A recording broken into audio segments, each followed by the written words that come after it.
जिंदगी तुम्हें हर दिन परखती है, पर सवाल ये है, क्या तुम जवाब देने के लिए तैयार हो?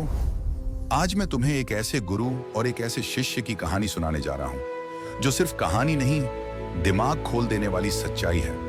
पहाड़ों के बीच एक शांत आश्रम था, जहां गुरु अर्णव और उनका शिष्य नक्षित रहते थे। नक्षित के मन में एक सवाल था, इतना बड़ा कि उसके जवाब ने उसकी पूरी जिंदगी बदल दी। उसने पूछा, गुरुदेव, अगर ईश्वर दयालु है तो जीवन इतना कठिन क्यों है? लोग धोखा क्यों देते हैं? दर्द क्यों मिलता है?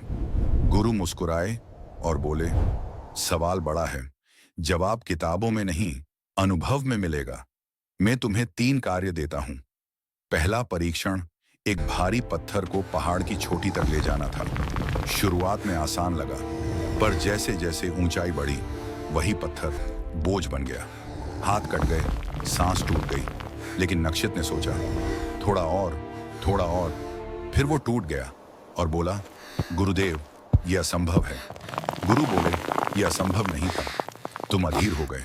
जिंदगी कभी आसान नहीं होती, पर हिम्मत करने वालों के लिए रास्ते बनते हैं। दूसरा परीक्षण, एक टूटा हुआ घड़ा बेचने का था। नक्षित शहर गया, लोग आए, लेकिन घड़े की दरार देख हंसकर चले गए। वह अपमानित होकर लौटा और बोला, कोई भी टूटे हुए चीज को नहीं अपनाता। गुरु ने कहा, और कोई टूटा हुआ इंसान भी नहीं अपनाता, जब तक वह खुद को जोड़ना ना सीखे। तीसरा परीक्षण, एक घना जंगल, बिना रास्ते, बिना दिशा, बस एक डर, कहीं खो न जाऊं। घंटों भटकने के बाद थककर वह एक पेड़ के नीचे बैठ गया और पहली बार भागना बंद किया।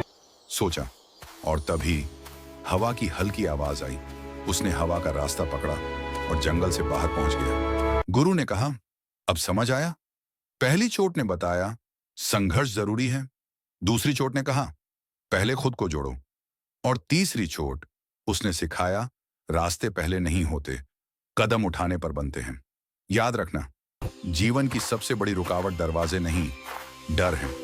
और सबसे बड़ा ताला हमेशा हमारे मन में होता है, और उस ताले की चाबी सिर्फ एक है, पहला कदम।